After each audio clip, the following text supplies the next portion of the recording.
ఆడపిల్లల మీద లాఠీ చార్జ్ ఏంటో నేను అడుగుతున్నాను సార్. ఫస్ట్ ఆఫ్ ఆల్ ఆడపిల్లల మీద మేము ఏం చేసాం? ఏమైనా క్రైమ్ చేసామా? మేము రాళ్ళు ఇస్తున్నామా? ఏమైనా చేస్తున్నామా? లేకపోతే ఎటైనా తూగుతూ వెళ్తున్నామా? మీరు అసలు ఏమనుకుంటున్నారు అమ్మాయిల గురించి? నాకు అర్థం కావట్లేదు. నిర్దాక్షిణ్యంగా అమ్మాయిలు అడుగుతుంటే అంటే మేము అడగకూడదా? అక్కడ మా భూముల్ని అడగకూడదా? మేము హెచ్సియూకి సంబంధించి మేము ఇక్కడ చదువుతున్నాం. ఇవి మా భూములు. మేము రోజు ఈ జింకల్ని చూస్తున్నాం, నెమలి చూస్తూ పెరుగుతున్నాం, నెమలి చూస్తూ చదువుతున్నాం. అలాంటిది మీరేమో అక్కడ రేవంత్ రెడ్డి గారేమో ఏమంటున్నారు? నెమలు లేవు, జింకలు లేవు, పుల్లు లేవు, అన్ని గుండెనకలు ఉన్నాయంటారు. ఎవరు గుండెనకలు? మీరు వచ్చారు గుండెనకల్లాగా ఇక్కడ ఫుట్బాల్ ఆడడానికి వచ్చారు, చూసారు, వెళ్ళిపోయారు. ఇప్పుడు భూములన్నీ పట్టుకెళ్ళిపోతున్నారు. మేము స్టూడెంట్స్ ఉన్నాము, ఏబీవీపీ ఉంది. ఎప్పటికీ యుద్ధం అయితే ఆగదు, ఇది ఎప్పటికీ ఆగదు. మా భూములు మాకు వెనక్కి వచ్చే వరకు హాల్ చేయాలి, డెసిషన్ హాల్ చేయాలి. ఈ రోజు అదే చెప్తున్నాను కదా, ఒకప్పుడు వాళ్ళు ఇచ్చినట్టు ఇచ్చి ఇప్పుడు లాక్కుంటుంటే ఎలా? మీకు నచ్చినట్టు అప్పుడేమో ఏమో చేస్తున్నారు, ఇప్పుడే మీకు నచ్చినట్టు ఎవరేమో అడగరనుకుని మీకు నచ్చినట్టు చేస్తే ఎవరం ఊరుకోము. స్టూడెంట్స్ ఉన్నాము, ఏబీవీపీ ఉంది ప్రశ్నించడానికి. ఇది అంతగా ఆపే వరకు మేము ఊరుకోము, నిరక్షణ ఇది చేస్తూనే ఉంటాము, ఇక్కడే ఉంటాము.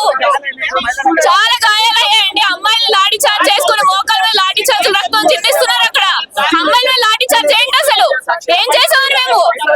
ఇది ఎప్పటికీ ఆగదు. ఇది చెప్తున్నా, స్టూడెంట్స్ ఉన్నాయి, ఏబీవీపీ ఉంది, ఏ రోజుకి ఇది ఆగదు.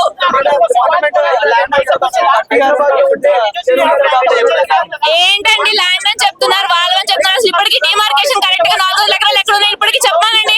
చెప్పట్లేదు, ఎవరికి చెప్పట్లేదు. ఎవరికి ఏమి ఇన్ఫర్మేషన్ ఇవ్వకుండా వాళ్ళకి నచ్చినట్టు చేసుకుంటూ పోతున్నారు. ఎవరు అడగరని. కనీసం మా క్యాంపస్ కూడా మాకు వెళ్ళడానికి ఎలా లేకుండా మేము ఐడి కార్డు చూపించుకుని వెళ్ళడం ఏంటంటే నాకు అర్థం కాదు. మా క్యాంపస్ ఇది, మేము ఉన్నాం ఇక్కడ. మేము స్టూడెంట్స్ అండి, మాకు ఏ పార్టీకి సంబంధం లేదు. మేము హెచ్సియూ స్టూడెంట్స్. మాకు ఎవరో ఇంకెక్కడో పేటిఎం డబ్బులు ఇచ్చారని మాకు ఎందుకండి? మేము ఇక్కడ చదువుకోవడానికి వచ్చాం. మా భూములు మేము చూస్తూ పెరిగాం, ఈ అడవులు చూస్తూ పెరిగాం. మాకు ఈ అడవులు మాకు కావాలి.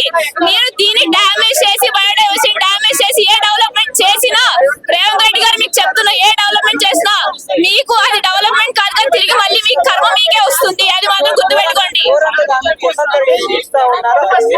ఘోరంగా ఏంటండి? ఎన్ని డీలు, ఎన్ని జింకలండి రోడ్డు మీదకి వచ్చి పడుతున్నాయి, ఎన్ని చనిపోతున్నాయండి. కనిపించట్లేదా? ఆయన బయట నుండి ఇవన్నీ క్లోజ్ చేస్తారు, మార్కెట్ క్లోజ్ చేస్తారు. ఎవరు వెళ్ళేవాళ్ళు ఏం జరుగుతుందంటే ఎవరికి తెలియకుండా చేస్తున్నారు వాళ్ళు.